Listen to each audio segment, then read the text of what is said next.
Bacardi O, and then a 2-liter of Mountain Dew. I was like, you are describing the drinking habits of a 16-year-old girl in high school. Bacardi O and Mountain Dew. Just I was like, that's not something like you couldn't waterboard that out of me. Oh, I would never cruise. Wait till the cruise. I'm gonna be like, "Where's your Bacardi O?" And I'm just always gonna have a bottle of Bacardi O. I'll have to. I love flavored rum. And he's like, then I'd like. He started sounding like fucking Andy from The Office so bad, which is crazy because he watches The Office regularly. And he's like, yeah, so I'd just like drink half of it and then throw up and then rally and then just do the rest of it. And I was like, you sound exactly like Andy. Yeah. But Andy Bernard bragging. That's why he's called the Boner Champ. That's why he's called the Boner Champ. Jesus. That's so funny. So, I can't stop thinking about it. Yo, you're drinking that. It's done. A human man admitting to drinking. Nope. It's already done. That's what you're drinking. Like an adult. I'm gonna make you drink it. Zimas and a Bacardi O. That's what I'm gonna be doing. I'm gonna put an umbrella in everything you drink. A little orange slice with that. Will you bring me some Mike's Hard lemonades? It's the only thing I can drink. That's it. That's all I think. Like Mike's Hard. Oh my gosh. All right. You're starting. Okay. Hey, Peterson, I have something for you to try. No, not again. Every time you have me try something, it ends up being horribly addictive. It's not my fault. We like the same stuff. Just come on, just trust me. No, I don't trust you. I'm still deep into my last JD related addiction. Meth? What? No, not meth. That one was easy to kick compared to the Meggie B. Do it again. Just do that line again. What? No, not meth. That one was easy to kick compared to the Meggie B. Well, Meggie B, is that what we're calling it? Yeah. I'm really hooked. Thanks to you. I'm never taking one of your recommendations on a whim again. Dude, it's already in your Steam inbox. Oh, shoot. You just hooked into the 3-Bit Gamer Show. Welcome to the 3-Bit Gamer Show. I'm JD. And this is Peterson. And that's Maggie B over there. Which always reminds me how I don't say Menti B enough for mental breakdowns. Yeah. That was a Gen Z invention, pandemic era. And with all Gen Z things, it's already out of vogue years later. Which is perfect for me to pick up on it. That's what I'm here for. I'm here for old memes. Yeah. That's where I'm comfortable. My Goldilocks zone is that I'm just far enough behind the curve to make the kids cringe. Yeah. But it's recent enough that the kids recognize it. They know what you're saying, and they're like, we don't say that anymore. Like, that's so annoying. I'm like, right, I am the cutting edge of cringe. Wow, the cutting edge of cringe. That's the name of the sode. Write it down. Write it down. I got it.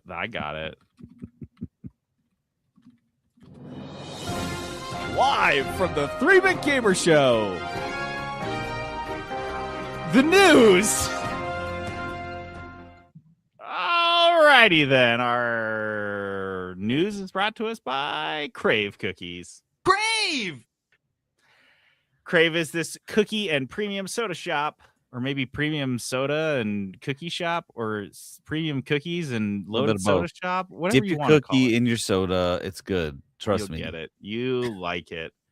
And Crave has a rotating menu. It updates every Friday, but we on this podcast publish every Tuesday. So we tell you a little bit early. We give you the sneak peek of the week. And coming up on next week's Crave Cookies menu is the Cookies and Cream Kit Kat. Wait. Hold on. I'm processing. Oreos and Kit Kats. You just shove them into a vanilla dough. You cover them with Oreos and Kit Kats. And you drizzle a bunch of white chocolate to hold it all together. Beautiful. It's a beautiful disaster. It's a strange combo, but it's one of our highest sellers. Campfire S'more, the Flintstone. Classic. Butterfinger Cheesecake. Classic. And the Carrot Cake. That's a good one. It's been a while. Really, really good. Yeah, well, we run it usually We generally only run it once a year, maybe twice if you're lucky, but we just run it during Easter. Didn't it go in Easter? Yeah, It's a so good one too. it's really good. It Yeah. really is really good. So yeah, so that's the lineup, and we got some other stuff coming out down the pike at Crave. If you're checking out the Draper store, we've been introducing more minis, like the 2-ounce ones. I guess they're cravelets. We don't call them minis, we call them cravelets. Of all of flavors that aren't just chocolate chip. So it's not just the chocolate chip, which by the know those way, little I guys, always get every you time. know the little guys, those are 1 ounce. The ones we're doing Yeah. are 2 ounce. Okay. So it's like a Okay. decent cookie, but they're in our specialty flavors. So we're playing around with I do that. want that. I do want that. Uh-huh. Yeah. So Ooh, I like do it's want like that. Yeah. uh-huh. Yeah, I'll send you a picture. We made my guys made 9, or they made a bunch of the s'mores ones, and you put 9 in a 4-pack box and they fit just real snug there. Dude, They're about this big, little s'mores things. It's like 3 or 4 bites. But yeah, that's what people have been asking for, so that's what we've been working on. And coffee too. So yeah, we're working on some new stuff. So keep your eye on Crave, because we're gonna get your cookie on. Yes. Fallout 5 has left pre-production, is now officially transitioned to pre-production, which means preparing for pre-production. Which means they are thinking about it. Which means they have had officially they had their first meeting. They cracked a bottle of champagne across the bow of the table, and they're like, here we go. Fallout 5 is starting next year. I'm so excited. We'll set up another meeting to figure out this starting time, because this is pre-production. I had a funny thought because I got a little bit of deja vu on this one. I was like, wait, didn't they already do this? Didn't they already say Fallout 5 is like starting or working on it? Or I was like, I feel like when I was writing the jokes for this, I was like, I already made this joke. And you know what? When I searched our docs, searched our show notes, I saw the last time we mentioned, I was like, oh, well, it was in July 20th. And I was like, wait a sec. That's tomorrow. Wait, it was last year. Literally the same 1 year ago. The same, 1 year ago, almost to the day. Bethesda announced that it was Fallout 5 was fully greenlit. So you get fully greenlit, and then a year later you go into pre-production. I wonder why these companies are struggling to make money. I can't even fathom, dude. I can't understand how a company that's clearly so on top of this is struggling and how to lay off 3,200 people. Listen, it's hard to find time to plan a game when you're planning layoffs constantly. When you're only making one game at a time, and it's Starfield, you already made it, and it sucked. And it takes you 2 years. Dude, this is crazy that a full year ago in July of last year that they fully greenlit it. And it took them what I don't understand I guess I don't understand what greenlit means. I feel like that means you start working on it. Like, let's go. Yeah. I can't imagine anything in my whole life. Now I have ADHD, so I'm kind of like go. I have to do things.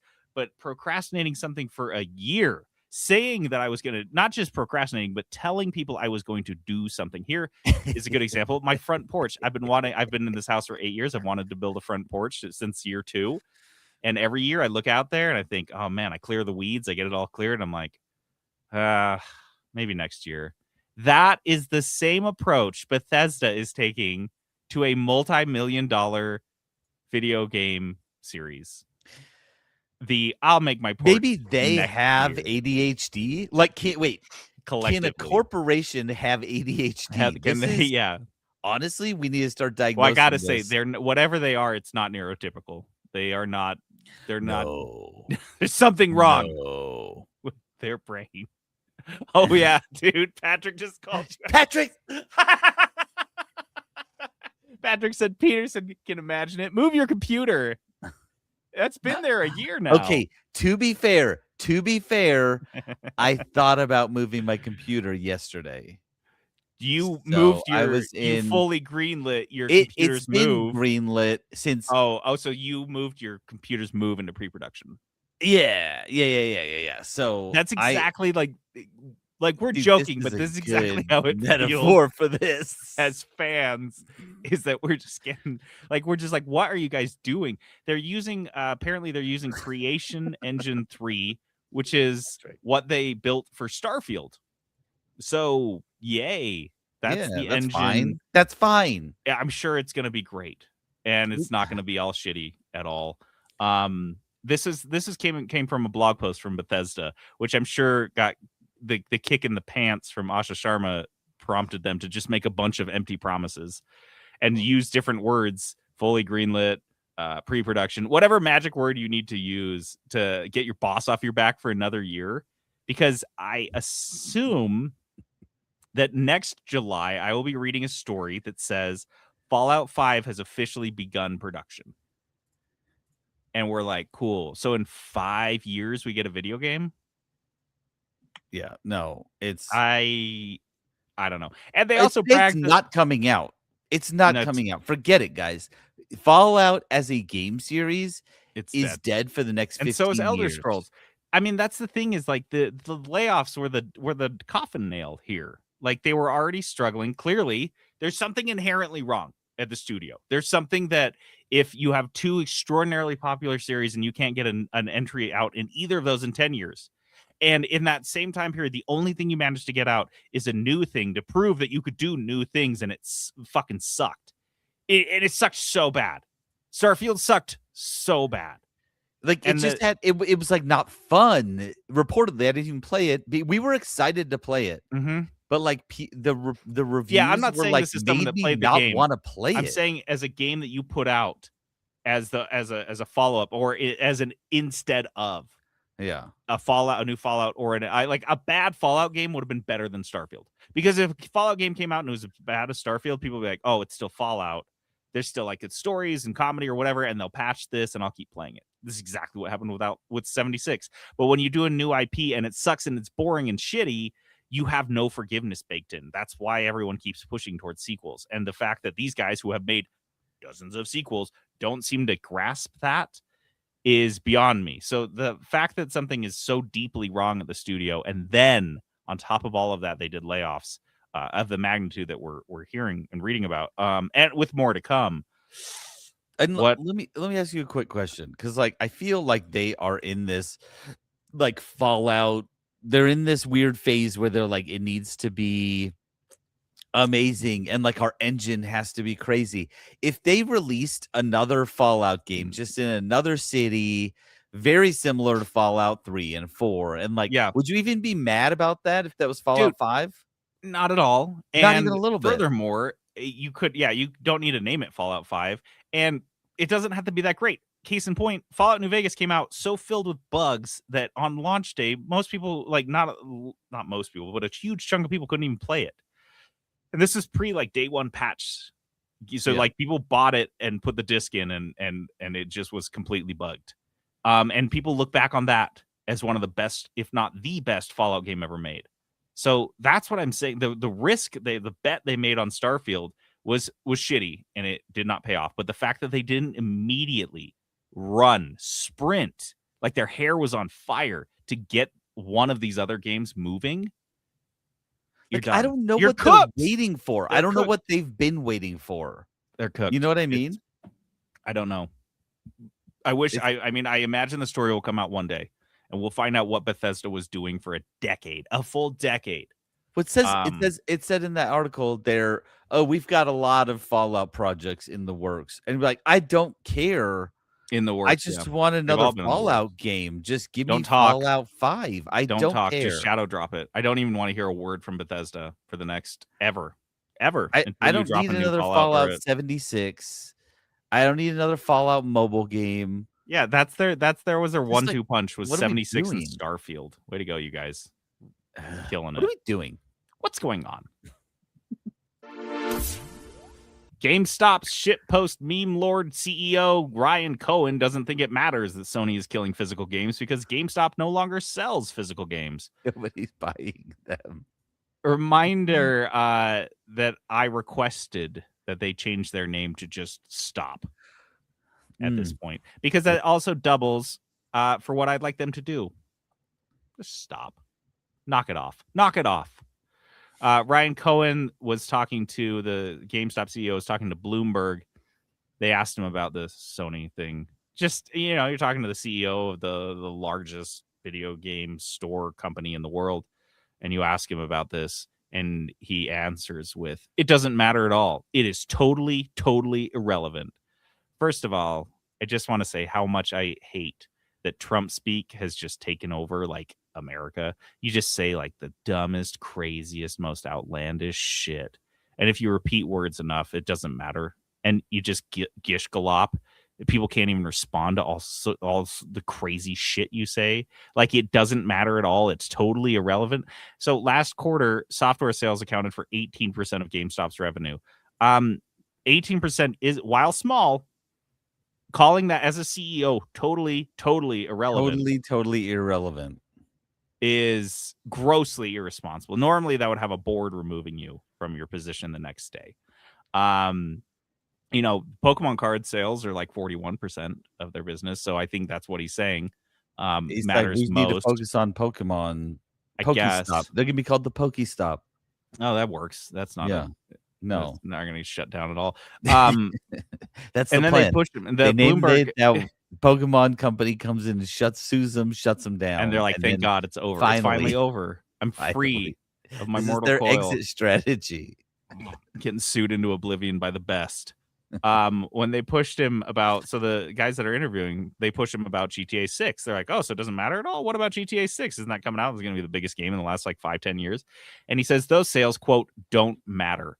And then he pivots immediately and says, "I want to go back and talk about eBay."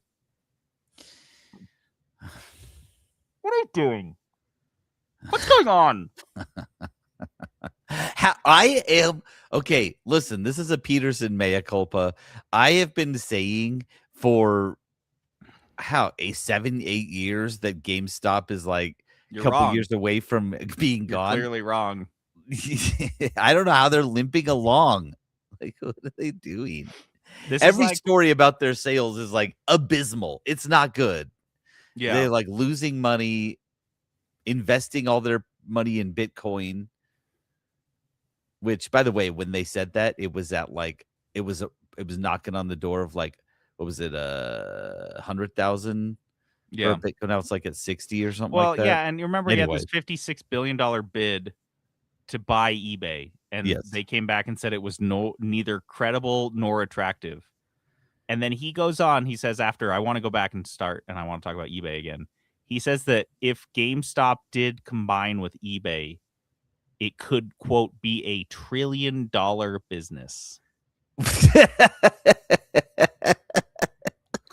So how his company can't even afford the 56 makes a bid 56 billion to buy eBay, and he is going to 20x that company, 20 times the size of those two combined companies. Somebody just shut this fuckhead up.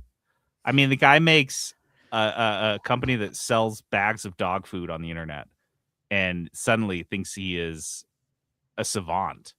And it, truth be told, is one of the dumbest motherfuckers on the planet. This guy is brain rot, like living, walking, breathing brain rot.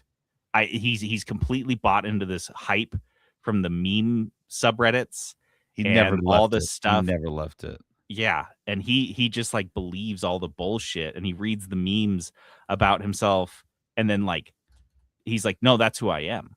I am. That's real. That's not a meme. That's real life."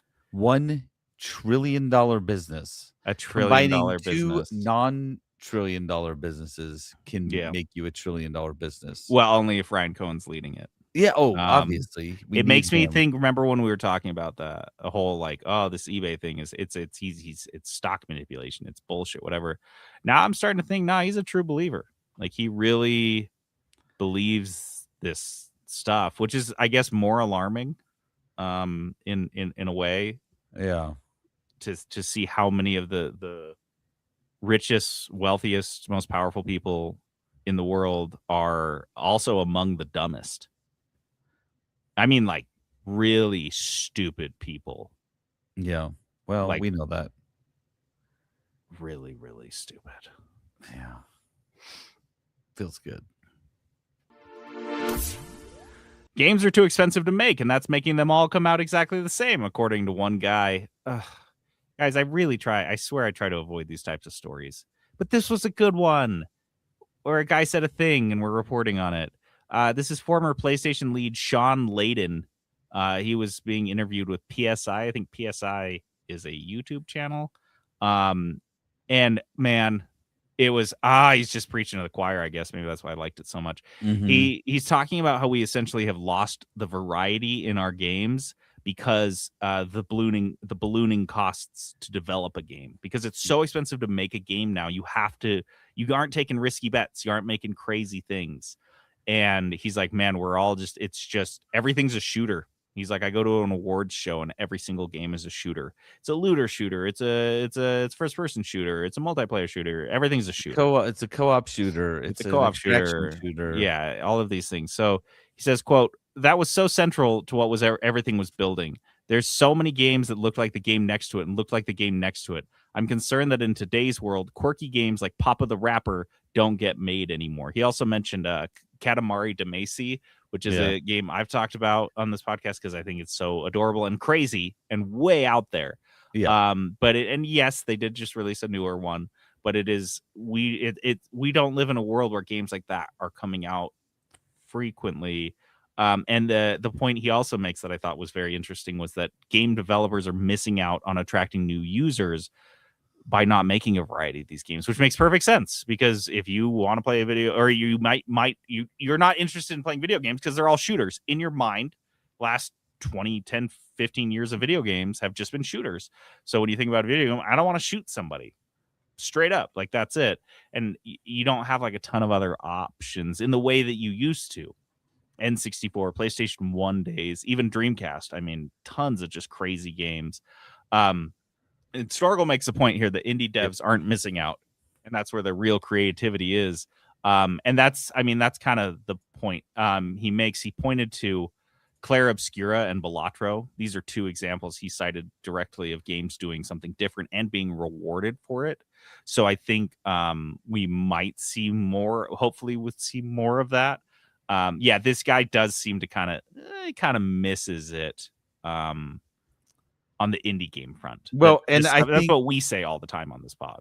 Well, and I think that's a big piece because, like, indie games are not typically getting that big press and those big, like, you're not hearing about them. You're not at award shows. You're seeing tons and tons and tons of guy running around shooting, guy running around hitting, guy running around. You know what I mean? You're seeing that a lot, and so I don't think he's wrong. Or gun. And what you're not seeing is because he was a former PlayStation guy, right? Mm-hmm. And what you're seeing is these games are not being released so much on Xbox and PlayStation and stuff like that. Audience. You're seeing them a ton on Steam. On Steam, you get all sorts of creativity. Yeah. But these big studios, which they're not living on, we've talked about this many times, they're not living off of creativity or anymore. They're not dreaming something up and making it happen. Yeah. They are trend chasing, and every now and then one of them catches something that works really well. But yeah, I think it's less and less often. You're seeing all these big stories in gaming, and all the like big things that people are in love with are not AAA studios that they've been working on for 8 years. Like that is not the case. It is like guy working on it for 40 years with his partner. You know what I mean? Like that's what it is. And so I don't know. Yeah, no, it's interesting. He talks about, goes on to say, quote, we had so many crazy games on PlayStation 1 because the cost to risk was manageable. You could literally throw away $6 to $7 million on a project that didn't work, but go, well, at least we learned something. Now, if every throw of the dice is triple digit millions, then risk tolerance goes to about zero. Yep. And so that's the other side of this thing. You cited the time on development, which is huge. I mean, the 8 years to make a game, that's longer than former console life cycles were in their entirety. It's outrageous. It's unacceptable. He says, quote, no one wants to take a risk on a unicorn ballet in space. No one's going to give you any money to make that game, even if it's really super exciting. So Snorgle did mention indie gaming, but the flip side of indie gaming is if you are not going solo dev, like Balatro, if you're trying to do something like Claire Obscura, you do need funding. You do need to sell people on it. And they're going to keep asking, where's the shooters? Where's the shooters? Why can't I get shooters? Where's the guns in this game? It's just cards and jokers. I don't understand. So I'm glad that there are games that are doing it right. This guy pointed those out, and I think this portends of a future where everyone else figures it out, and it may not be. It may be forced. Our fans have been forced by these layoffs, by the decisions that PlayStations have been making. That we may just be looking at a renaissance of crazy, quirky, cheaper, quicker to make games because we literally can't afford to make anything else. And we can't afford to buy anything else, because that's the other thing he doesn't mention here is those games that cost triple digit millions to make also cost $80 to $100 to buy. Whereas I can buy Balatro for $5. Yeah. Yep. Mm-hmm.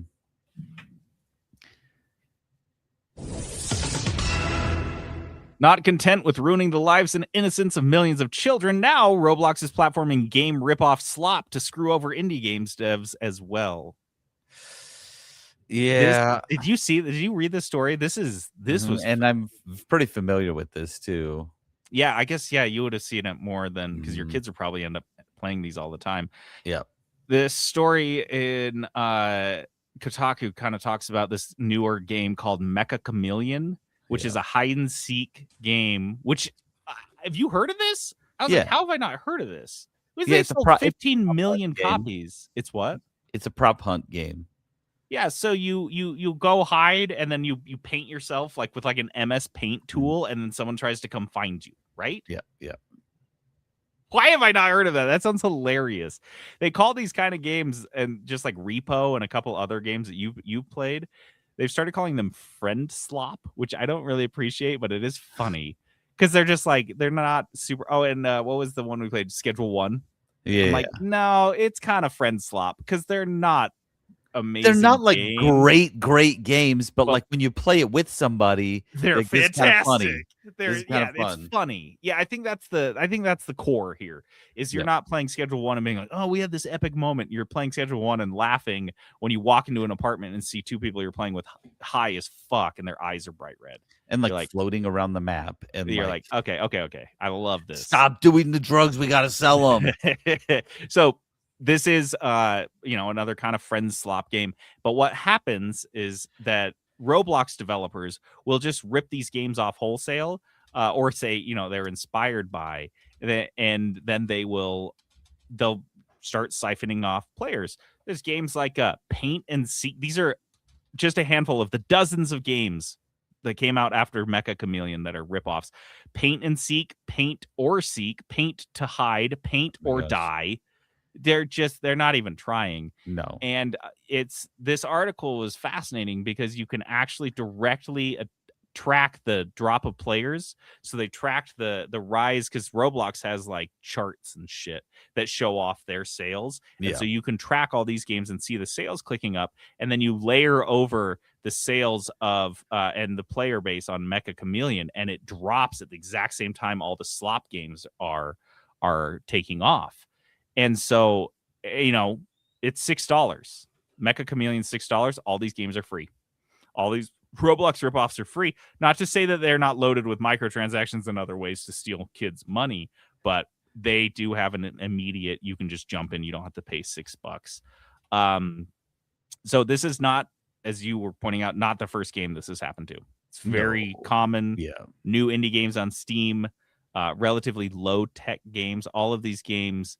Honestly, if you think of any game that you like, that's not like a major game. Any game, there will be a Roblox knockoff of it. Yeah, which is just crazy. As an aside, I just have to say, these guys sold 15 million copies at $6. Congrats. Good God. That's Mecha Chameleon? Yeah, Mecha Chameleon did that. No, these are, like they said, that's 90 million. Is that right? I'm saying $90 million, something like that. And then you cut 30 off for Steam's take, and then 30. These guys made like $35 million off of Mecha Chameleon. Yeah. Nice. No, I mean, I wouldn't be complaining if Roblox ripped me off. I'd be like, sweet, no one's playing it. I don't have to update it anymore. I mean, mostly the article is money and just run. yeah, just like, okay, cool, I got my bag. Nothing can be done about this. That's the interesting thing. As long as they claim to be inspired by Roblox, gamers continue to have rock bottom standards. They don't give a shit. Nothing's going to change. So this is just going to be the future. I guess this isn't new. If you remember, we did have a long stretch of every single game was ripped off, especially mobile games, ripped off by Chinese developers, and there was just a Chinese version of all those games. Yeah. But those are a lot better and nicer than what we're seeing here. This is just lowest common denominator shit. Yeah.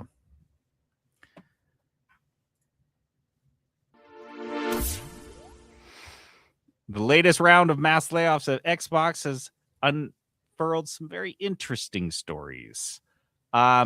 This was our follow-up we talked about last week on the 3,200 layoffs, the initial 1,600 that happened immediately, and the other 1,600 that they promised would come out over the next fiscal year at Microsoft in the Xbox division. And we reported on that and the direct effects, but now we're seeing some of the long tail. I don't imagine we will stop reporting on this for the entire year. It's going to be a little while, be maybe one of the biggest stories of the entire year and on into 2027 because of the promise that Asha Sharma made to continue to lay people off, a large amount of people, 1,600 people off over the course of 12 months. I mean, if I were her and I had to make that announcement, sure. And you would know this better than me, being in HR and having participated in layoff related stuff. Mm-hmm. But I would want to say not a year. I'd say we're going to do 1,600 today. We have 1,600 we're going to get to over the next fiscal year with a very strong goal of being done with those in the next month. We don't want to leave people hanging. We don't want that hanging over your heads. We're going to work our asses off to figure this out. I don't know why we can say things like we're going to get 1 billion people on Game Pass. We can make that outlandish claim, but we can't make the outlandish claim that we're going to try to do something to make you suffer less as employees. I can't wrap my head around it, but that's Microsoft, and they don't seem to give a shit. This was an interview that game developer did with a handful of Microsoft employees that were affected by these layoffs. Kind of just went into some details of what it looked like, that there were no opportunities for laid off people to ask questions, which is actually kind of normal. Chat was disabled on these calls. Microphones were permanently muted. One of the people was complaining that the call was only 60 seconds. I was like, that's all I want to hear. Oh, I'm fired. Cool. I'm done. Okay. Some people were commuting when they got the call or the invite. Meeting invites were being dropped 10 minutes before calls. And then people missed the meeting. So you're getting fired during a meeting you missed because you were taking a shit. It's just sloppy, man. It's sloppy for like one of the largest companies in the entire world to be laying people off, like the shithole scam software company that I was working at that did these layoffs better than Microsoft did. And it was just some Trumpster huckster in Florida, and he did better layoffs than this. I feel like they have such little, for like such a large company, there's so little regard for their employees that they're just like, I get it, like a 60-second call, like you don't want, but also like you need to get up there and you need to explain yourself. You can't just be like, all right, guys, listen, shutting it down, laying off everybody, laying off 1,600 people. So just wait for that, look for that. You got to understand, you got a responsibility. You get your ass out there and you find that fucking dog. So I just feel like you need to explain yourself. Like you take a very tactful approach to something like this because like you're impacting people's lives. Okay, this isn't just like a company. This is their life. This is very tactful. The managers that were telling employees, hey, I can't answer any of your questions, but if you have questions, just email this email address, which is an email address that can only be emailed by other Microsoft email addresses, which they just lost access to. It's like one of those India call center service loops where you can never actually get to a person. No. They just keep bouncing you around. One person said, many of us did not know what was happening for weeks. Higher ups didn't know or did not say. It was left to all of us to speculate and spiral and worry. So that's how you were a couple weeks before this. How do you think they're doing if they did survive, knowing that they have 1,600 left to go?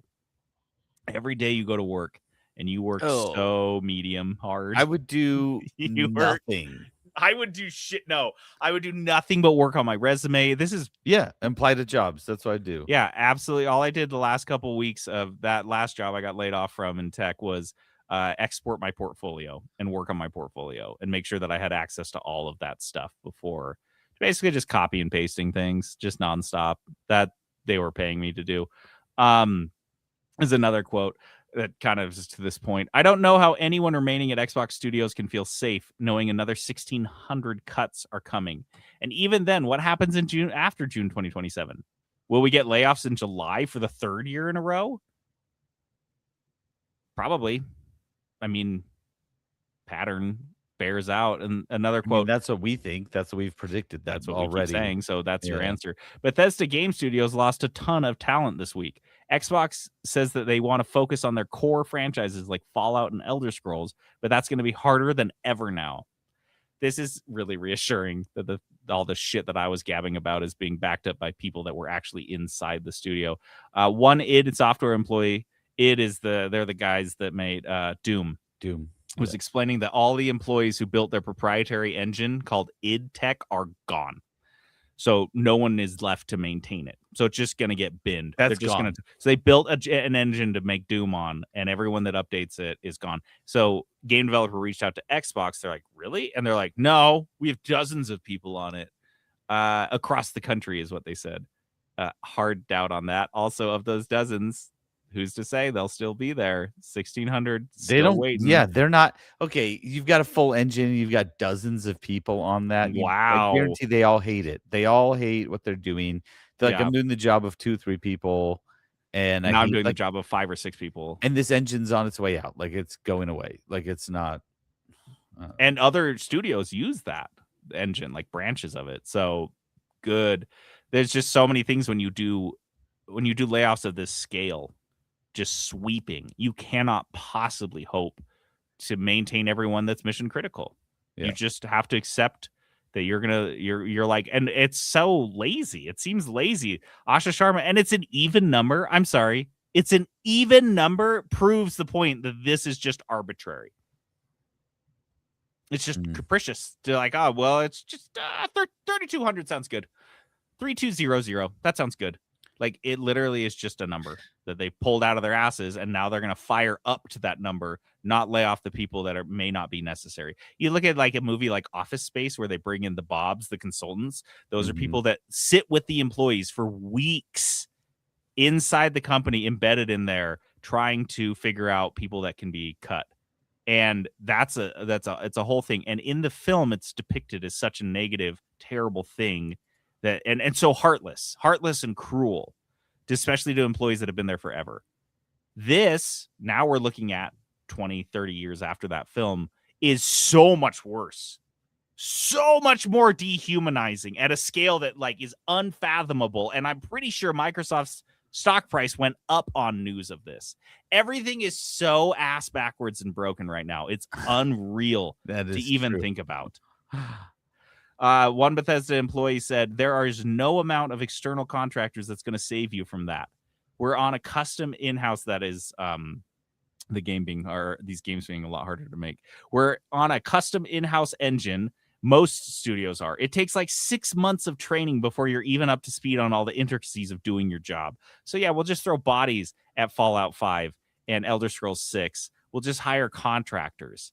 That's the fix. We'll fire a lot of people. We'll hire them back as contractors because they'll be cheaper, and then everything will be hunky dory. This is the big plan. This is why you hire a literal child in Asha Sharma to make sweeping changes that are going to affect the lives of thousands of individuals, because clearly she has the experience and know-how. She's done lots of stuff like this. She's got it dialed and she's got it figured out. She made Xbox all caps, you guys. We're green again. It's bringing green. It back. Green and caps, baby. Look, I don't think she was set up to succeed. I think she's being thrown to the wolves. And at the same time, I think she is making egregious mistakes that are evidence because from her lack of experience, care, or I would say human empathy. Well, that is what it takes to be in the C-suite these days. That's the only qualification. Lack of human empathy.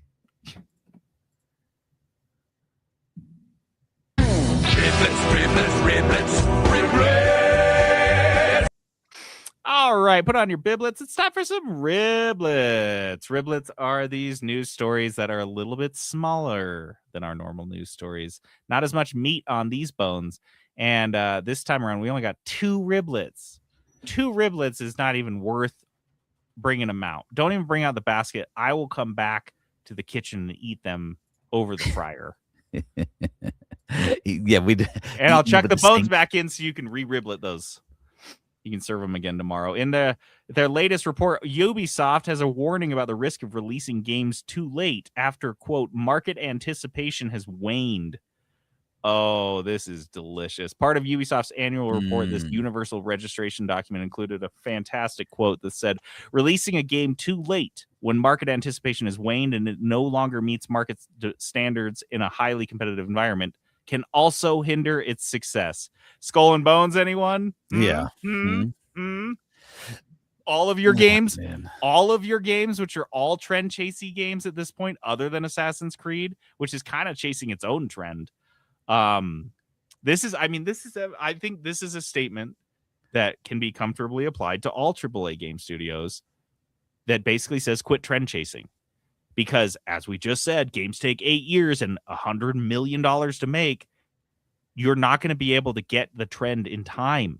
The trend will be gone. It's gone. Imagine if Peterson and I today started a baggy jeans company. By the time we got our first factory set up and our first pair of jeans off the line, we'd be back on skinny jeans. And that's what these game developers are doing. And it takes too damn long, you guys. You can't, and you're too slow. Your ship's too slow, and because you will not take the advice of Peterson and I, you will not hire us to run your company. Because, oh man, can you imagine they hire us at Microsoft instead of Asha Sharma? Yeah. Just the two of us. We can make this happen. Look, I will not say we would be successful. So hard. I would not say we would be successful, but I can say we'd have a lot more fun. Oh, because I would just take so much money and I would break up every studio. I would just fragment every studio. We would have a year-long Shark Tank. It would be nonstop. That's all you and I would do is 8 hours a day, 6 days a week. We'd sit on a couch while people hard pitched us their game ideas. And I guarantee by the end of the year, there would already be 4 or 5 games out on the market. And if one of those was a hit, we'd be off to the races. We would spend all of our time just talking bad about Phil Spencer. Mm-hmm. You walk into our office. You walk into our office, and there is kind of one of those hatchet throwing tunnels set up, and there is a big poster of Phil Spencer, and you take a hatchet and you just chuck it.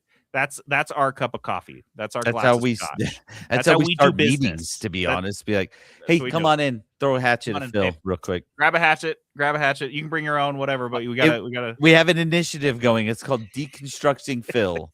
How can we undo everything he did? Oh yeah. Oh, and day one, Game Pass is gone. You and I get rid of Game Pass. I understand Microsoft freaks out because it's apparently a source of revenue. Nope, it's gone. It's gone. And we just start doing it's indie time. And maybe no, it's gone. Hatchets. No, and then we go to Bethesda and say, listen, I don't know what you guys have been doing, but we need a game ASAP. Like, you want to make money? Fallout is coming out. And as just like a promise that we care about this, I will be back here next week for a status report. I will be back here every subsequent week for a status report. I will be in your office, sitting in your fucking chair, using that power move. How do we harder greenlight something? Can we harder greenlight it? Yeah. Can you imagine that? That would be my favorite. Is Asha Sharma is in Todd Howard's office literally every Monday. She flies all the way across the country, gets a rental car, drives to Bethesda, and sits down in his chair. He walks in every morning. She's sitting there already with her coffee. She's like, "So what are we doing? What progress has been made since last That's week?" what I would do. That's what I would do. Some psycho shit, but why don't we apply it to the people that can actually affect change instead of 3,200 people who are just making the games? And then we no, and here's what we do. Oh gosh. Okay, here we go. French Revolution Off to the races. execution style, not Oh, who will we literal murder? execution, but we're like, okay, you know what? I'm out. Todd Howard has really been blowing it. Who wants his job? Why don't you pitch to me why you'd be better than him? And he's just sitting here taking this. He's got nothing. Oh Like, we're no, doing he's this in not just front of sitting. him. Yeah, but he's in a stockade. Oh yeah, he's Because like, we want people feeling comfortable. Like the forcing power him- dynamic would be way Yeah. too off.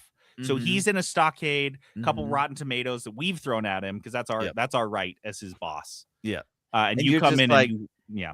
He's like, okay, who can do better than him? Because we know he sucks. Who Look at can this do better idiot. than him? It's covered in tomato juice. Make this make a proposal of why you'd be better. You can take his job. Take Yeah. Todd's job. That's the That's new... what I'm saying. We're not going to be successful, probably, but we will have a lot of fun with it. Oh, and everyone will love it. Everyone will love The it news so much. stories are going to be like, oh man, JD and Peterson are really having a real week at Microsoft. And they're like, what are these guys? Do they even know what they're doing? And we're like, 'Cause- no. But honestly, we're No doing one better than does. those other guys. No one knows what they're doing here. It's a mess. And that's the thing is we've talked about for weeks that Xbox is like may be dead. Let's have fun. Let's have one last big blowout. Let's take the dog up to the farm and run around a little bit before we got to go to the vet. Like, let's have fun with it, you guys. Mexican lawmakers are going to file an antitrust complaint against PlayStation and Sony following the potential end of physical games. Good for you, Mexico. Mexican lawmakers are filing this complaint requesting an investigation into whether Sony's decision could constitute anti-competitive behavior. Federal Representative Arias Reyes she's already apparently referred to as the gamer representative because she's been fighting for game-related policy in the past, which made me so envious and sad. We don't have a single politician in Washington, D.C. who is young enough to have been born before Pong or after Pong came out. Every last one of them remembers playing Pong in college at the bar in the 70s. These are the guys who were like, these kids are playing video games instead. Yeah, Just like they were already at that point. Yeah. And now they're 120 years old. Yep. That's still no one. They don't even know what they're mad about. Exactly, because no one could even fight for video games in Congress in the US because A, they wouldn't know what they were talking about. And B, they would be talking to their colleagues who have absolutely no idea what they're talking about. They'd be like, video games? Like the Tetris? They're like, why don't we ask some of our younger senators? And they're like AOC? No, we'll never talk to her. I wish she was a senator. So No, I know. a quote from Reyes that I loved. Sony would become both the referee and the player within its ecosystem. And we know what can happen when a single company controls every part of the market. Yeah, you get America. You just the whole country of America, where one country controls the whole market of every market, and everything sucks and is more expensive now. So crazy. So yeah, this is, I mean, shades of Activision Blizzard. The pushback on this is not, it's, we've seen this same thing in the Netherlands and now Mexico. No one's really happy about this, but I don't think it's going to do a damn thing. No, it won't. Sony doesn't care. Whatever. It's whatever. Yeah.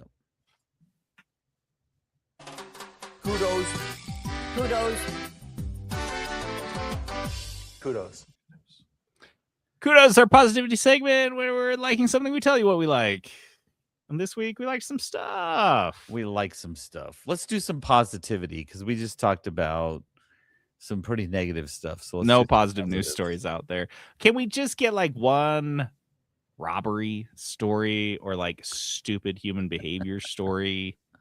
We're not even getting those anymore. I think people are too poor to have fun.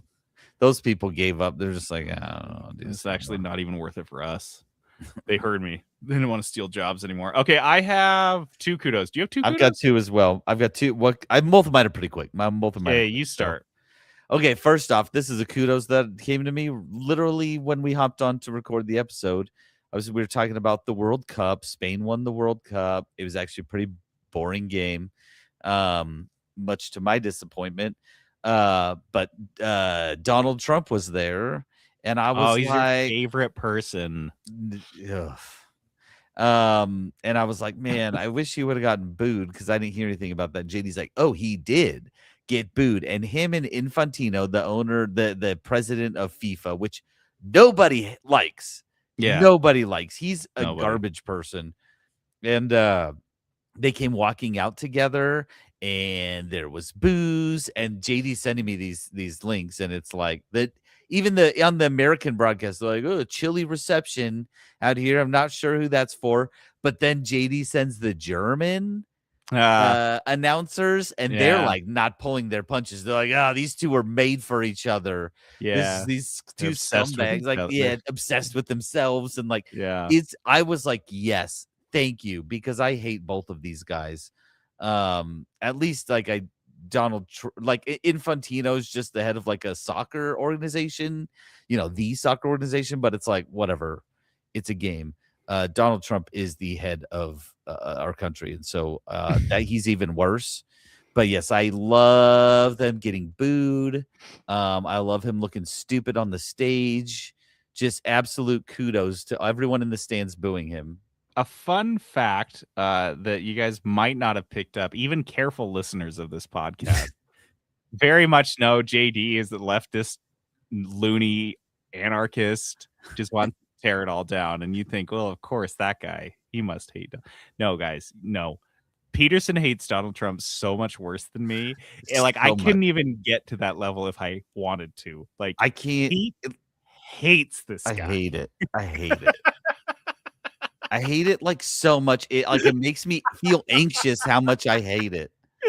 Sometimes when I'm talking to him, he just like shuts down. He's so angry about the thing I'm telling him that Trump did. For me, I'm like, oh yeah, it's like gallows this humor. Idiot. Look at this idiot. Peterson's like, I would kill that guy right now if I had the chance. Oh, well, I wish he was here. Just would kill. I can't. Anyway, I love how much you hate Trump. And it never gets. It's not like leveling out. You'd think it would be like, okay, I'm used. It's not ups and downs. It's only ups. It's only ups. It's only getting worse every day. It worse. Just builds on itself. Just a new like layer of hatred. Like I have to sometimes I have to hop off social media because I'm sitting there and I'm like, I can't handle this anymore. I hate him so much. I just can't believe he's still alive. All right, so my kudos. I have one. I have 2.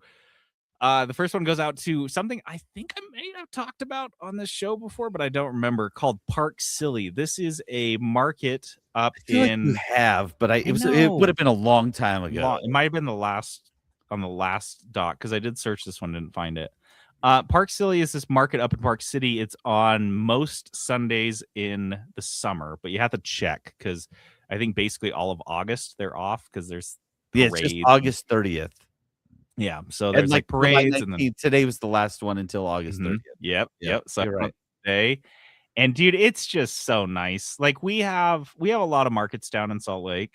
And note, I'm not calling it a farmer's market because it's like a maker's market essentially. Like stuff. Just a ton of stuff, but it's huge. It stretches such a long stretch of street. And what's more is I like walking up and down Main Street as well, which is above it, Main Street, Park City. There's just so many shops. There's just so much to do up there. There's good food. There's tons of stuff to like buy. All the shops that are alongside it on the store or on the market are obviously open, and you can drop in there too. It's dog friendly, so I take my 2 huskies up there, and I just do it for the attention. I think it's good for them. They get mobbed. Kids walk up and don't even ask and just grab their ears and their tails and stuff. I'm like, this is good for you.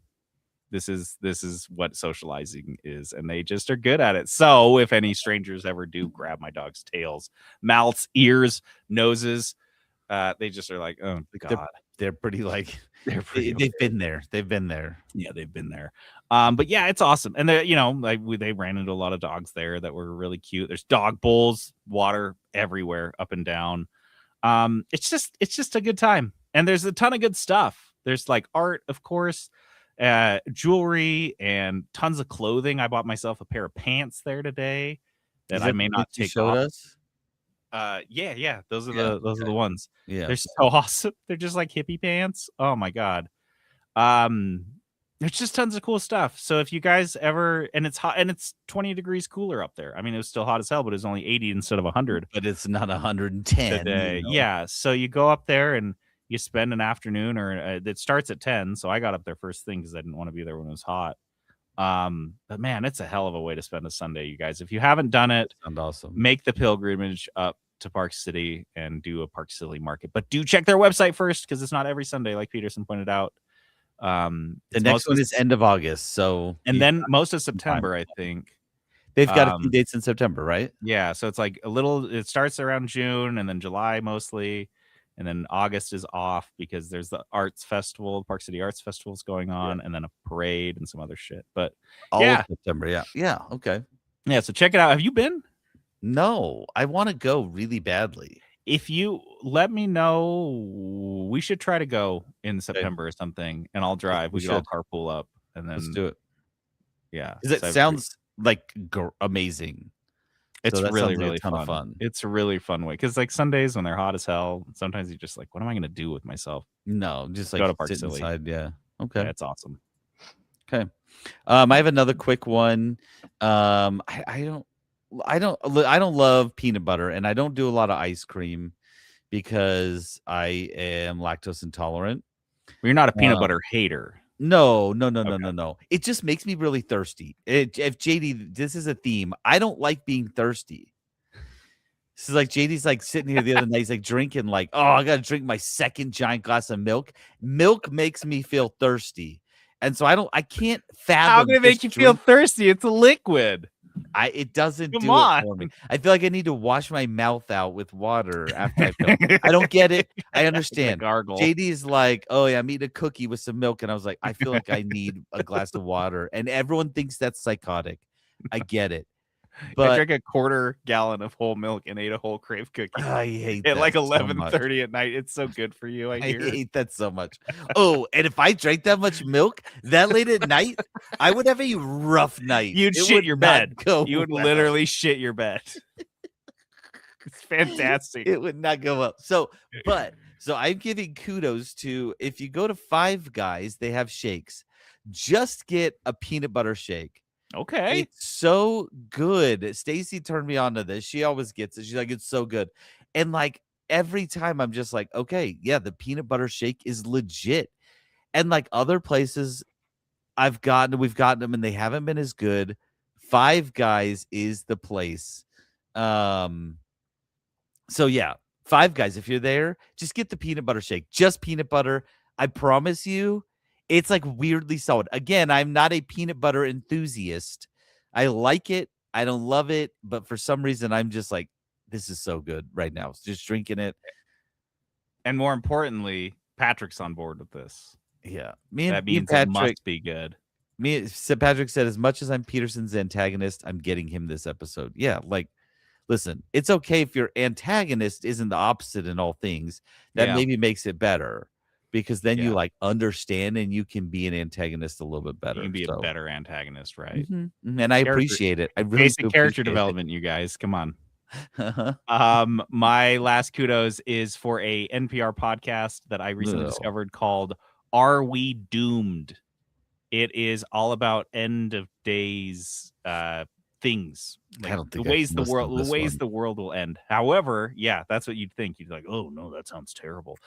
But it ends up being pretty positive. So I've listened to a ton of them so far. They've been like the super volcano, nuclear war. I was at Yellowstone and I was like, please, if the super volcano is going to go, let's do it while I'm here. So I want to be gone right away. Perfect example. Because the one I just listened to, it basically ends with like, don't worry about it. because not only is it not set to actually do, I mean, yes, it's due every 600,000 years. It's been 600,000 years since the last eruption. However, it's showing no signs that we would expect. And even if it were, those signs, if we're talking like we start seeing the signs that Yellowstone might go off, we're looking at 1,000 years.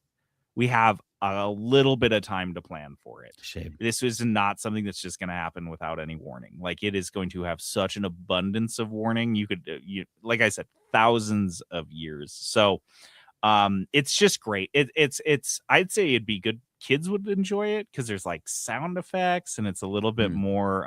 It's pretty heavily produced. And the guy's kind of like got a cheery voice, but it's extraordinarily well researched, obviously, and they bring in a lot of experts. How long are episodes? About 30 to 40 minutes. Oh, that's not bad. Yeah, it's just right. It's just right. And there's like only like 20 or so of them, and I've listened to a bunch already. And I honestly have not found a bad one, and I mean, I have to admit that I am a bit, let's see. Okay, geoengineering, asteroids. Asteroids was a really good one. The title of that one is Asteroids, the Doom We're Best At. Our vision of the post-apocalypse is wrong. That was basically like Mad Max is not what it's going to look like. And that one was awesome because instead of saying like, oh, you better learn how to hunt, or you better learn how to, farm or whatever, it explains that if 95% of the population died tomorrow, the 5% that remain, our biosphere cannot support hunting. You have to grow food. So this idea that everyone's going to have a bunch of guns in the post-apocalypse and they're just going to go hunt food for themselves. No. And it said like the people that are going to, and this was, they backed this up by talking to some experts. It's like the people that are going to survive and thrive in the post-apocalypse, they're not going to be the guys with the guns or the guys that know how to do have all these skills. They're going to be people that are diplomatic. They're going to be people that are open-minded. They're going to be people that are willing to work in a community, because they looked at these when there's catastrophic world-ending things that happen in small, contained examples. People always group together. They don't go lone wolf. They don't go live in a cabin with their guns and their hoarded whatever. They group together, and the people that succeed are the ones that stay together. And this is, going back tens of hundreds of thousands of years of just like what humans do after catastrophe, because we're a social creature. So it's just, like I said, I don't think it felt like it was, I don't feel like it ever feels like everything's going to end. How to survive a nuclear war. How do you kill a mosquito? Past dooms that didn't arrive. Yeah, it's just good. It's just really good. I'm a sucker. I love NPR podcasts, and they've been pumping out some really awesome ones lately. Just because I know what I'm getting, and I know I'm not going to be getting ad reads for like Blue Lemon or whatever the fuck, like most of the time. And their ad placements are for whatever their sponsors are. But yeah, check that out. Are We Doomed is the name of the podcast, and it's cool because you can listen to all of them. There's not 600 episodes like this stupid thing. You could get through all of them. Oh, shame. Yeah. Dude, how many hours would it take to finish this stupid show? Don't. Years. It's 1 year of listening. Forget the metaverse. We're going IRL. IRL. Unplug. Plug into real life. Plug into the real world. IRL.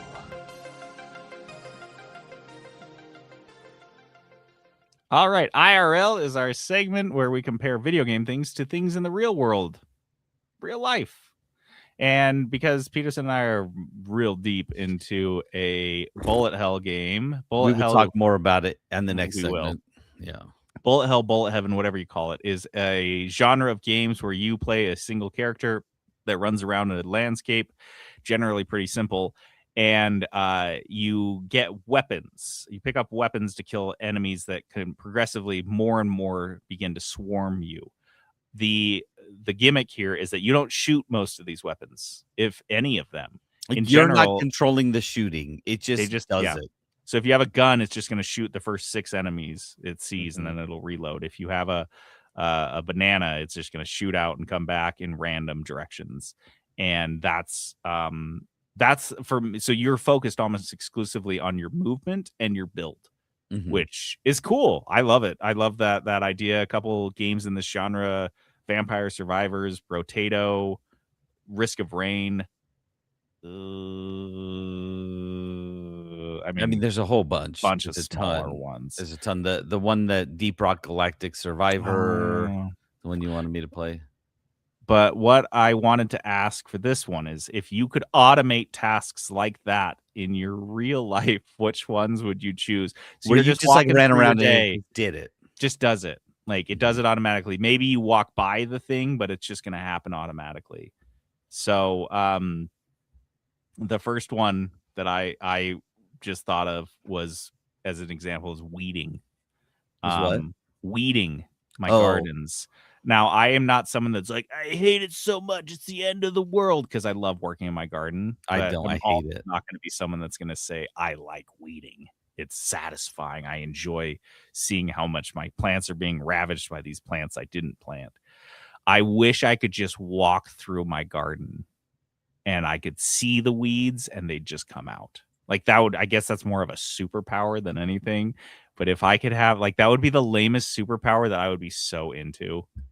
I just walk within 3 feet of any weeds and they just get pulled automatically all the way to the roots, and they don't break off. Disagree, because you would make so much money. Yeah, I could just like walk 20,000 steps a day. You wouldn't be fighting supervillains, but you could be like, okay, my services are for hire, and like everyone would hire you back. Wait, you just walk through the field and the weeds are like, they call me the weed walker. The weed walker's here. What? That's and I just walk through rows of corn like this. So good. You'd make so much money. And I'm just the weed walker. You just take your dogs with you for an extra fee. You could walk their dogs with you. Like, hey, you got a dog? Pay me a little extra. I'll take your dog on the walk with me. On my weed walk. Oh my gosh. I'm the weed walker. Yes, you would be a bad superhero in terms of fighting supervillains. Unless the supervillain is weed based. So Poison Ivy, fucked. Oh, yeah. Absolutely fucked. Yeah. Powerless against you. I just look at her and she explodes. You're like some kind of weird like druid class where you're like, I only do one thing. It's an earth-based magic. It's very specific. And it's weeds. And I just take them out. So and I chop them up. I turn them into compost. I'm a good steward. Oh, even better. Okay. So let's see. I had one that was actually really similar. And it's almost what you do, but mowing the lawn. Like, I wish I was just out there and the lawn was being mowed. Like little blades or I'm picturing it like a bullet hell, and the little blades are just going out from your body and auto mowing them. And like, because you could just stand in the middle. Yeah. And I could do other stuff. I could go out and I'm like picking up stuff and I'm throwing down seed or something like that, which could also be automated. Yeah, you could do both of those. Like, you walk around, it gets mowed and it waters and it throws down seed from your body like a bullet hell. A lot of the yard work stuff. Should we make that bullet hell game? A planting bullet hell? Yes. Where you are just weeds are constantly coming up. There's bugs coming and things like that. Interesting. And you got to keep your garden and your grass healthy. So it's a mix of like healthy based things, but also like pest elimination abilities. I think we could do this. I think we could pitch it. I think we could throw a hatchet at Phil Spencer and pitch this one. Dude, Asha, listen, give us a team of 5 I brought my guys, own okay? hatchet. We can do this. We can do this. How about for me? I like this one, exercise. Especially, okay, so I obviously, well, I wouldn't say I love running. I hate running, but I do like doing it. You do it. That makes any sense. But for exercise, like the boring ones, like planks and push-ups and stretches and yoga and stuff. I wish there's this recent episode of Rick and Morty where Rick has a quote night person. So he just like turns off his brain and hands it over to the night person, who's basically a zombie who's been tasked with doing sit-ups. And so Rick has this like huge 6-pack and he just is like, yeah, it's my night person. And then he gives Morty a night person. That's all Morty's night person does is just sit-ups. And so they both are just shredded. They start wearing crop tops so they can show off their abs. They show their abs. I just would like a night person that does all my exercises for me, because that'd be nice. Oh my God. That would be my favorite. Okay, I've got one. I love to cook. I love to cook, but you know what I hate doing? Chopping and food prep. Yeah, dude. If you were just like walking around the kitchen and it was like here's some Harry Potter shit for you, the knife chopping up. It's just going as you're like going. I can like get the pot of water out and start boiling that. Like I'm doing that stuff, but like you know how when you watch cooking YouTube videos and they're like this dish only takes 15 minutes and all of their stuff is and like their in a little bowl. Like, that didn't take 15 minutes. That took you 30 minutes to do all that chopping. Guys. You lie, guys. Because I chop and I've got chopping utensils that can help me chop. It's still with chop and clean up and all that stuff. Like that takes a lot of time that I hate. It's just sometimes the prep alone is taking me the better part of an hour. And so I'll be like, and I'm not good at, this is a whole separate discussion, but I'm not good at like how gauging how long things take. I'm always late to stuff because, and this is something I've like looked into and I'm like, oh, people who are always late to stuff, because people who aren't late are always like, oh, they're so inconsiderate and that's so rude. And I'm like, I'm not trying to be rude. I'm just late because things that only take a couple minutes in my brain take 0 seconds. Like think about something like, oh, I gotta brush my teeth before I go. In my mind, that is a 0 second activity. This is fascinating. So if I look at the clock and it's 8:15, it will be 8:15 for 15 minutes. And so I'm not like, oh, that took me a few minutes. It's getting closer to 8:20 now. It's 8:15 for the next, and I'll look at the clock and be like, oh shoot, it's 8:30. I gotta go. And like I gotta put my shoes on. Nobody has ever described it. I am the person that's chronically on time to everything all the time. But no one has ever described it to me this way. This is very interesting. And so chopping and meal prep, going back to this, is a cutting up a carrot is a 1 minute second activity for me, where it takes actually, because you gotta like peel the carrot, you gotta cut it, cut the ends off, then you got to peel it, and then you got to grate it or something like that, or whatever you're doing, and that takes several minutes. So next thing I know, I want to eat dinner at 6. I'm starting at 5. I'm done with prep at 6:15. You know what I mean? And so like I'm not good at timing stuff. That's why I want my prep to be done automatically. This is interesting. Yeah.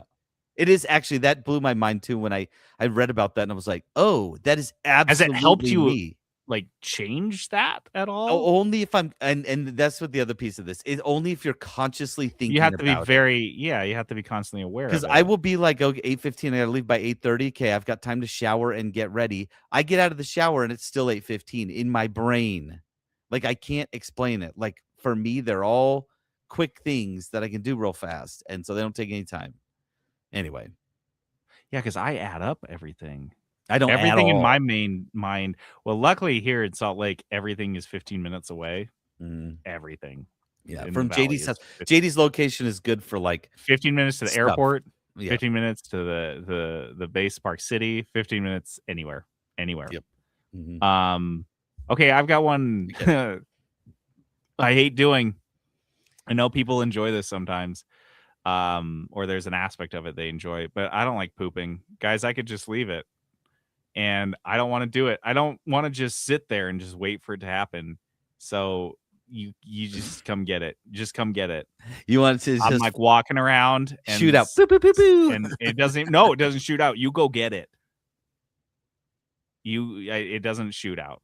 I'm not doing anything in this. It's just bullet hell. So whatever the device is, whatever the technology is, goes up there, grabs it, and leaves. And I don't even know. It's just gone. It just takes the poop from me. That's because you don't have a good bidet. I just really want. I spend 2 or 3 minutes on that. You love it. You're luxuriating in it. No, I'm like, come get it. If the bidet can go in there and get my poop and come and bring it out, that would be ideal. And I'm just walking around. I'm just weed walking, and you come and snatch my poop while I'm weed walking. Zip. That's my superpower, and I hate it. I actually hate my superpower. I can take poop out of people's asses. That's your superpower? Can you do anything with it? Like throw it? He's like, no, I just take it out. the That's all I poop do. fetcher, what's my Poop superhero snatcher. name? Poop snatcher. And you are not a superhero. Obviously, you're a supervillain. Yeah, I'm poop like, oh, snatcher. you know what? I'm not gonna take your poop today. You're I gonna think be we're so gonna go mad. with turd. It's got to be turd Turd something. turd Goblin. I think if we I'm the turd goblin. Oh no, I'm coming for your turds. Your turds are mine. Your turds are your turds no more. Okay, my next one is I thought of something work related that I hate doing. So I do have tasks at work that I have to do regularly, pulling monthly or weekly reports. Turds. Oh, turds. Yeah, turd puller. Turd puller. Turd puller. Turd puller. Yep. Poop puller. Anyway, so yeah, I have to run these reports, and it's not hard. It's not hard, but it's very mindless and takes time that I often don't have. And it's like hard for me to do. Like one of my coworkers just getting mad at me Friday. She's like, you have owed me this report for a week and a half now. And I'm like, it's just not that important to me because I have so many other things popping up to like fighting fires and doing all that stuff. So I'm like, I can't, he's pulling this report is not that big of a deal to me. And I'm sorry. And so, yeah, like if that could just be like, I just get there and it's just like beep, beep, like I'm at work and auto reports getting pulled. Also, why is AI not doing that for me? Of all the things AI could do, they could be pulling my reports. That's not a big proponent of AI. Jobs from artists. But like, do that. Do that. I a lot of these be able to just be like, hey, can I have the headcount report for Utah for the last month? And it should be like, yeah, here you go. That's what AI should be doing. Literally exactly something I can do with the AI that Trent built for Crave. I can tell you exactly how many employees worked in the last. Yeah, like we could do it if they would let it happen. They won't. Yeah. They're like, oh, we got this AI system where it will like help you have hard conversations. I'm like, I don't need help with that. I need it to run my data, bitch. That I don't want to do. Oh my god, it takes me 45 minutes out of my day, and I'm only gonna work 8 hours today. Speaking of something that you just don't want to do, just why can't we automate this? Taxes. In so many countries, they just get a little card in the mail once a year that's like, this is how much you owe, and you just cut a check for that, and then that's it. The fact that I have to do my own and then send it to the government as a guess, and they're like, we'll let you know if it's right, but you have to pay us first. And if it's not right, you could be in big trouble. Yeah, you'll go to jail. You go to priz if you get this math problem wrong that you never asked to do. I just want. Doesn't it always feel like every time there's? I don't know if you've ever had any audit or anything like that, but it always feels like they're coming at you like, I know you did this on purpose. You did this wrong, and you're like, yeah. I'm just a guy. I don't do taxes. I just use TurboTax. Like, yeah, the freak you talking about? I don't know what I'm doing. Terrorist TurboTax. How many more do you have? It's similar. Just one more. Paying bills. Because do it for me. Yeah, another thing Peterson is not good at. When you're playing a bullet hell, like you'll go level up or whatever, and then a menu will pop up, and it's like, which one of these items do you want? And you can see, like, here's all my other stuff that I have. I want it to be like, boop, which one of these bills do you want to pay right now? And it shows my balance and like all this stuff. And I'm like, oh, yes, bing, that one. Just pay that for me. I don't want to have to log in and try to pay. I think you're literally describing a personal finance app that probably exists. Yeah, but I don't trust. There's no way this doesn't exist. No, that's got to, right? Yeah, where you just have your bank synced up and all your bill accounts are all synced up and you just pay. Do I have to sync up all of the 55,000 medical bill apps that I have to go through because there are so many? There are so many. I get bills sometimes and I'm like, I'm just going to wait till they send another one because I genuinely don't know like what I owe to who. It's crazy when you do anything medical. It's wild. I just don't pay those and then I ignore them, and eventually they send me an email. They're like, okay, we'll cut 50% off. Just pay it over the next 12 months. And you're like, okay, now, it worked. It worked. So I need a finance app. Can I build that into our gardening bullet hell where it's like, hey, also I think we know what kind of person you are. Here's your actual literal bills. Yeah. Let's just pay one. Let's pay one right now. You know what? You've got the money. Why don't we And just you're like, knock go out this away, little go guy? away. Close that pop-up. I'm waiting. Close it. I'll do it later. That's I'll do it me. later. No. I'll do it later, and then my mortgage It'll only company take 2 calls, and minutes. they're like, I'll do it in a what's year. going on? You haven't paid your mortgage yet." And I'm like, "What day of the month is it? Oh yeah, I should probably pay that." Oh yeah, I was doing Fine, that. I I'll pay it. greenlit that bill months ago. Do you have any more? No, I mean, Okay. no. Yeah, let's just go. Let's do the good stuff. We're going to the Yeah. good stuff now. Yeah, let's get into this. Dice of Destiny. Dice of Destiny is this game we play at the end of every episode. We roll a 6-sided dice to figure out who's going to roll the Dice of Destiny itself, a 20-sided dice with 20 different game genres assigned to it. Then we roll another 6-sided dice to figure out the price, and then that person finds a game in that genre for that price, picks it, plays it, and reviews it. Last week I picked, 2 weeks ago I rolled. Last week I picked a Bullet Heaven for $15. I got one for 10. I followed the rules, you guys. And I found a game called Mega Bonk. Oh boy. I thought this would be good. I didn't know what this would do to me. Okay. Let me give you. Wait. Let me just do this from my perspective, real quick. Oh yeah, sure. JD's playing this, and he's like, "Peterson, I'm obsessed with this game. I literally can't stop playing it. It's the best It might be the best I've ever played in this genre." And I was like, "Okay, that's a bold statement." And he's like, "You know what?"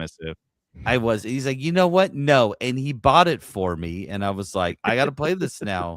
And so we hopped on to play, and he's like, "Let's just download it real quick. Let's just play this." So I was like, "Okay." That was 2 days ago. I have played 12.6 hours. It's like a part-time job. This game is, so that's just from my perspective what happened here. This is like when you get your significant other addicted to a drug so you have someone to get high with. Yeah. It's like, you know what? Exactly what that's like. We have the last 2 nights, I think we've played, and we weren't playing together. Like, it's not co-op. No. But we're just playing separately while we're on chat together. Yeah. And like, honestly, it's great. It's so fun. It's got me so hooked. I can't remember. Like, I'm looking back. Even Undermine didn't have me this hooked. I'm not saying this is better than Undermine. But like the game that like I just think about all day. And if I'm not playing it, I'm like, how can I play it? Let's just jump in because we're kind of getting ahead of ourselves. Mega Bonk is a bullet hell, which is what we've already kind of described. It is basically 3D Vampire Survivors. I'd say that's the closest analog. Very basic, crude graphics, and you walk around. You let weapons that you've collected hit enemies for you as you try not to touch them or let them touch or hit you. That's the game. You just walk around. Everything's shooting around you. You avoid the enemies. You shoot the enemies. So what that does is it helps you focus on your progression. You're focused on your build. You're focused on that's it, jumping around and your build. And like, this game, there's lots of stuff to go. One thing that's good in this is there's lots of things on the map to go and like pick up and go do, and shrines and chests. That's where these games struggle sometimes, is where it's just you and the enemies. And you're like, okay, it's kind of okay, but it gets a little old fast. Having an aspect of exploration to it has elevated this game. Yes, but also, you need to talk about like the goal for each level. Yeah, so the goal is, the way that's set up is that every level is 10 minutes. You have a 10-minute timer, and you start collecting your build. You start building weapons and tomes and buffs and items and all this stuff while you are fighting enemies and getting stronger, whatever. And you are looking for the entire game. There's a big map, and it's procedurally generated, and there is a fog of war. So you're trying to find the boss shrine or boss portal. Once you find it, you can summon the boss. If you find it at 10 minutes, you can summon him right away, or you can wait till the 10-minute mark and summon him then. But once it hits 10 minutes, there's basically it's like the end game bad guys that they start coming so excessively you can't stay alive longer than about a minute. So each match, I'd say, in is generally about 10 to 11 minutes long. You've got to find you got to find the boss shrine in time and kill the boss to beat the level. And that's kind of it. So the aspect of trying to find, and Peterson and I've had trouble sometimes, the boss shrine's hard to find and you're running around the whole map looking for it. But that's what it does, is because some of these games like Vampire Survivors, you could stay in the same square. They did add items later that you could like go walk around and find, but for the early on it was like one or two items you'd get, but for the most part you could just stand there on the same part of the screen and just walk in circles essentially, which got kind of old kind of fast. This one, by forcing you to go explore the maps, and go ahead. The exploration, of course, you like almost every run I am like, oh shoot, I need to go find the boss shrine now because I'm so busy. Because you're just like, oh, there's a shrine, an upgrade shrine, there's a thing, item shrine, and there's a pot to knock over and a tumbleweed to chase, and like Skyrim brain. Remember in Skyrim you couldn't walk around the landscape without spotting something and walking over to it. That's what's happening. Like. And then you've got 2 minutes left and you're like, I gotta kill the boss shrine. Yeah. And by that point you're getting swarmed by guys and you're like, I just need to go find the boss. And there are mini bosses in each level that will just pop up randomly at the worst time, to be honest. It's never an opportune time, but they'll pop up and you gotta and they're relentless. They're not like, I'm just gonna outrun this guy and leave. Yeah. Like they will follow you across the whole map at a lumbering pace and keep hitting you. Yeah, and so you have to deal with it at some point. But the game is really good at keeping you fully engaged the whole time. You are never I remember in Vampire Survivors a couple times I would you'd zone off or you'd zone out. And if you had enough items, you could just stand there and you just kill things. That's never the case in this game. There's always something keeping you moving and looking around, which I think probably helps make it so addictive. Is everything is so engaging constantly. It is like an absolutely overwhelming game. So that's the gameplay's great. Clearly they've nailed it. It's really on point. It's buggy and shitty at times, but that's kind of part of the charm. It's not supposed to be like a really polished, sweet, one guy made polished game. It's a guy. And it doesn't melt my machine. It doesn't. So whatever programming they did made sure that it actually renders all these things in a way that doesn't overload your graphics card. Well, and you know that because the game took, I'm not kidding,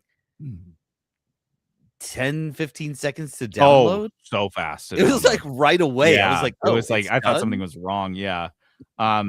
So the progression is on. So that's the gameplay, which is great. But what takes this game into the stratosphere, I think, for both of us and makes it a solid bullet hell and makes it a very, very addictive video game is the progression. So the unlocks, the way that the guy, I keep saying it's one guy, the way that he calls himself John Megabonk, by the way. I think he's staying anonymous, so he just calls himself John Megabonk. John Megabonk. Hilarious. So the way that he's designed the unlocks, the way you do it is you get a ton up front. So the first couple games you're playing, you're unlocking lots of stuff. And then there's a really good stretch in the middle where you're earning a lot more unlocks, but you kind of have to be deliberate about it. And then you kind of get to the later game, and that's where you hit the grindier ones. But by then you're already on the hook because you can see there's like a quest menu where you try to check off each one, and every single unlock that you do unlocks something. So you kill 1,000 enemies using this one guy, it'll unlock a skin for that guy. Everything unlocks something. So it's not just achievement hunting. It's not just numbers. Everything has an impact. And so when you're unlocking things, you're either unlocking characters, weapons, items, and it definitely, I would say, it happens slower than in other games. This happens slowly. That you're unlocking because you've unlocked more the characters than me, but you still have 10 left? that you haven't still even seen? I still have a bunch that I like, and some of them are gonna And be they're all hard to different. unlock. Yeah, and they're all different, and so there is, like, a really nice long tail to this game in the progression. It's not like I mean, in Brotato, you unlocked most of the guys really quickly, and then Yeah. it was a matter of, and then I'd say this like Balatro, you unlock most of the cards pretty quick, but some of them are a little harder. This one is, I'd say, pretty steep in Yeah. terms of you have a ton of stuff to unlock. You'll unlock And a bunch of stuff quick and yeah, early, and then it's like the same. It's that type of progression where you're like, there's a few things that I need to like consciously work for right, and which like is make an effort awesome. to go for. Yeah. Because then it's not Which just the same mindless grinding. I'm just playing the Yep. level over and over again. It's like I'm playing the level with this character, looking for this item so I can Mhm. unlock this thing. So you've Yep. got all of these layers on top of what is already a really awesome game. And it's really clearly stated. The quests, I love, if you look at the unlocks, the achievements, whatever, they're very clearly stated what you need to do in order to unlock something.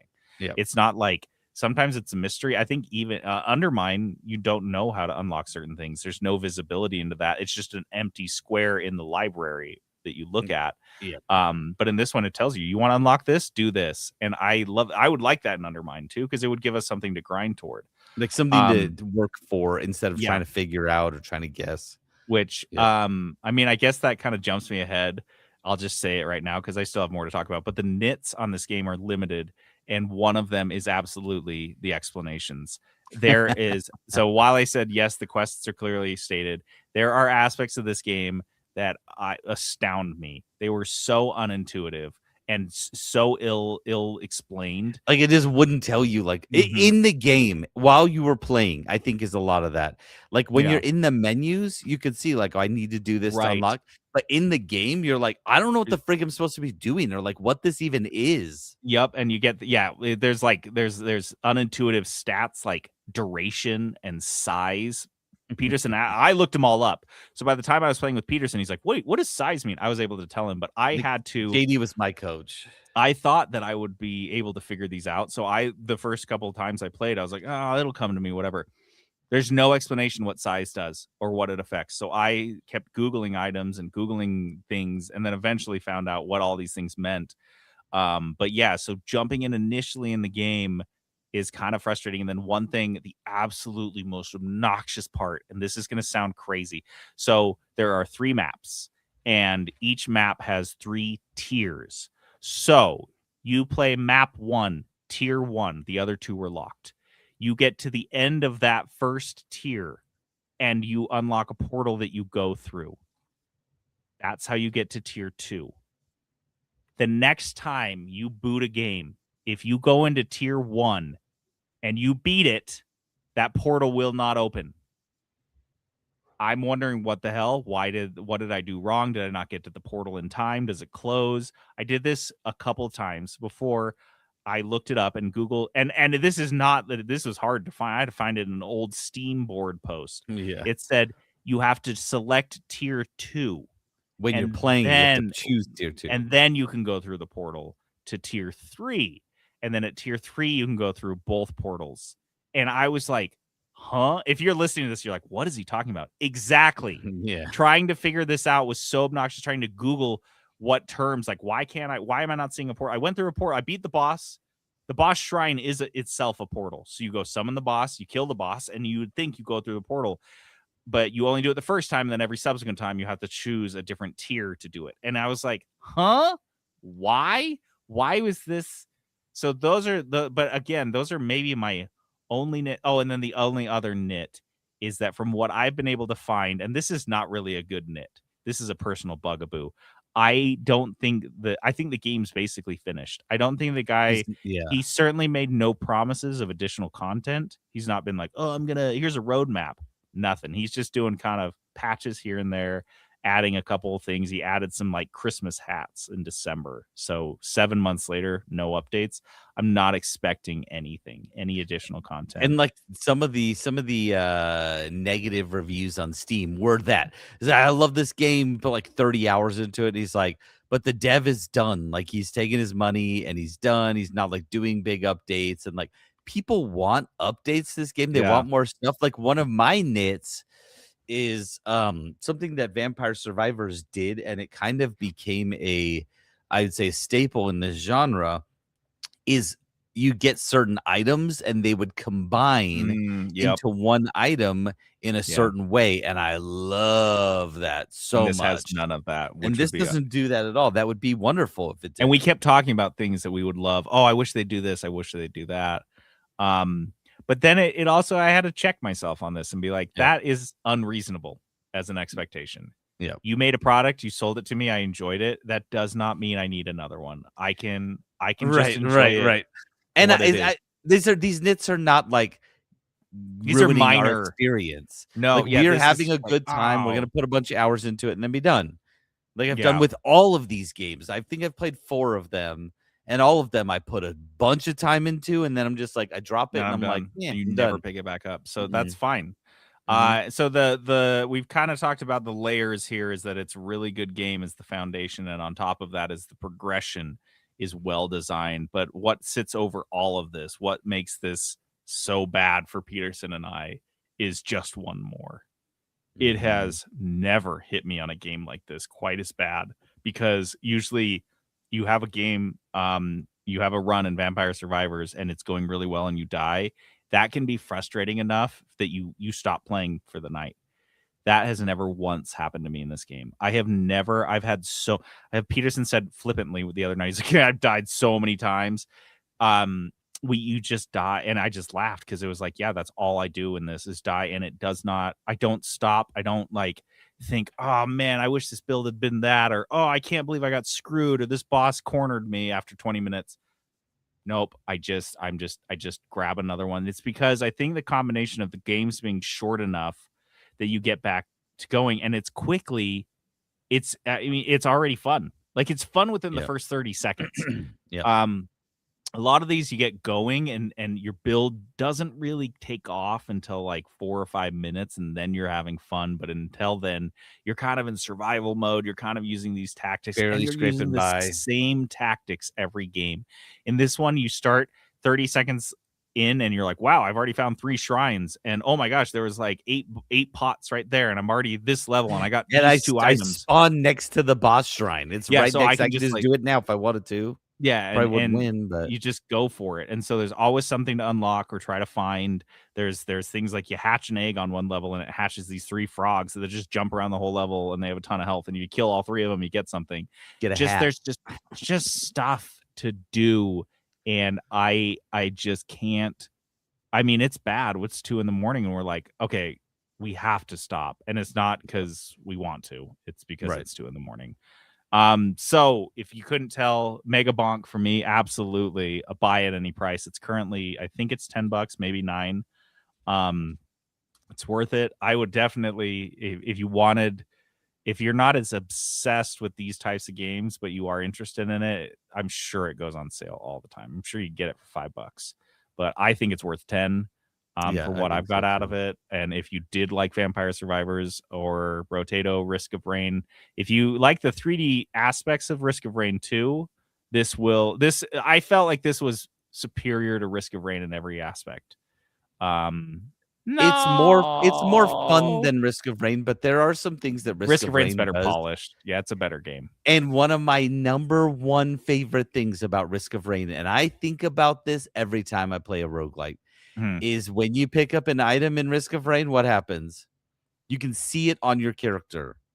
It is part of your character now. I love that. Yep, no, I love that. And no other game does that. Nope. No other of these games like I said, that. Risk of Rain's a better game, but for sure, this one is more fun. But this one is more, I would say this it's is more fun.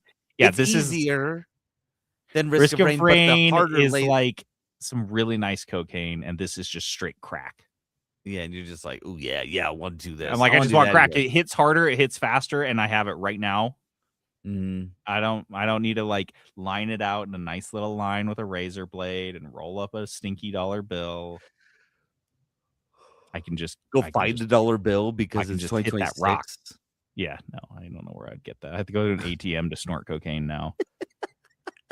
You're like, can I use a sticky note? Is that work? Do people use sticky notes for this? Yeah, you just have to make sure they're upside down. You're going to lose a lot of cocaine. It's just stuck on the.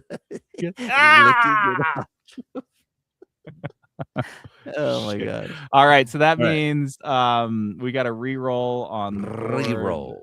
Let me see if I can get this pulled up here. What do you want to do? Do you want to Have do the you 20 had- or what? Have you had 2 in a row, 3 in a row? What have you been? I think it's just been 2. Okay. Maybe not even that. Let me see. What do you want to do? I did You wanna no, take- because you played EGS last. Oh yeah. So no, let's just do Okay, let's do let's odds and break 'em evens. even. Okay, you pick this time. I always pick. Okay, I'll do odd.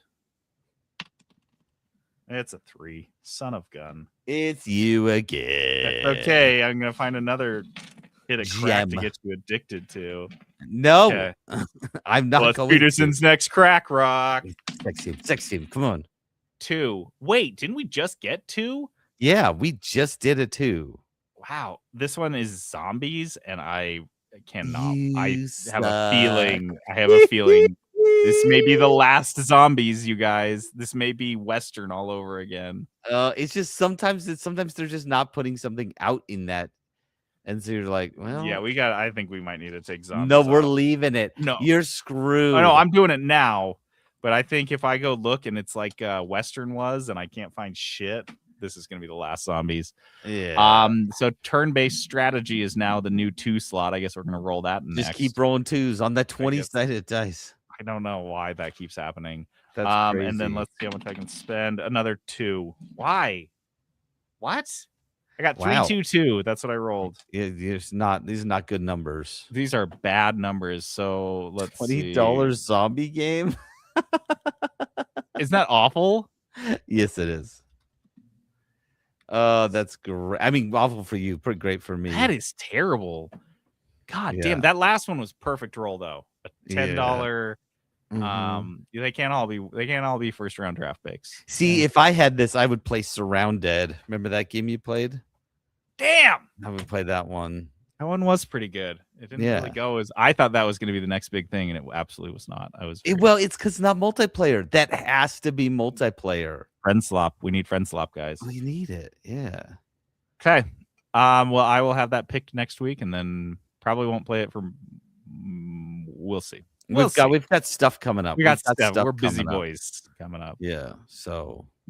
Okay. Well, that's it for the sode. Thanks to Patrick and Snorgle and Nick. There's a third person on here. Yeah, Nick, for hopping on and hanging out on our YouTube. Guys, subscribe to our YouTube. Jump into our Discord. And come hang out. I'm JD. Wait, you gotta do the music. Come on. Sorry. Why isn't it not playing? It should be playing while I'm talking. You always introduce it and then here. No, it should be playing. Play us out. We got some music from Megabong. Oh, dude, I wake up. This is in my head. This is the forest theme. Yeah, so good. Okay, I'm JD logging off. And this is Peterson going AFK. More like going to play Megabong.